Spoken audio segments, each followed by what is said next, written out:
ఈ గిరి ప్రదక్షిణ చేస్తే శివుడు స్వయంగా రక్షిస్తాడా? చలో let's get in to the video.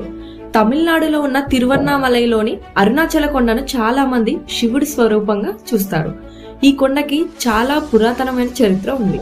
పురాణం ప్రకారం ఒకసారి బ్రహ్మ విష్ణువులు ఎవరు గొప్పవారనే విషయంలో వాదించుకున్నారట.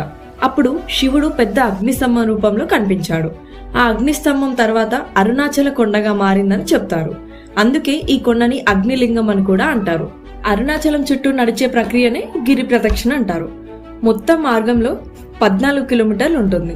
చాలా మంది భక్తులు పౌర్ణమి రాత్రి ప్రదక్షిణ చేస్తారు. రాత్రి నడిస్తే మరింత శాంతి, ఆశీర్వాదం లభిస్తుందని వాళ్ళ నమ్మకం. ప్రదక్షిణ మార్గంలో అష్టలింగాలనే 8 పవిత్ర స్థలాలు ఉంటాయి. ప్రతి లింగం ఒక్కో ప్రత్యేక శక్తిని సూచిస్తుంది. రమణ మహర్షి కూడా అరుణాచలాన్ని చాలా పవిత్రంగా భావించేవారు. ఒకసారి గిరి ప్రదక్షిణ చేస్తే మనసు చాలా ప్రశాంతమవుతుందని ఆయన చెప్పేవారని అంటారు. గిరి ప్రదక్షిణ ఎక్కువ మంది చెప్పులు లేకుండా చేస్తారు. ఇది శివుడికి సమర్పణగా భావిస్తారు. ఒక్కసారి ప్రదక్షిణ చేసినా కూడా మనసులో ఉన్న నెగిటివ్ ఫీలింగ్స్ అన్నీ తగ్గి మనసు చాలా హాయిగా మారుతుందని భక్తులు చెప్తారు. అందుకే అరుణాచల గిరి ప్రదక్షిణను జీవితంలో ఒక్కసారైనా తప్పకుండా అనుభవించాలంటున్నారు చాలా మంది. మరి మీరెప్పుడు ప్లాన్ చేస్తున్నారు అరుణాచలం వెళ్ళడానికి? Thanks for watching the video. Have a nice day.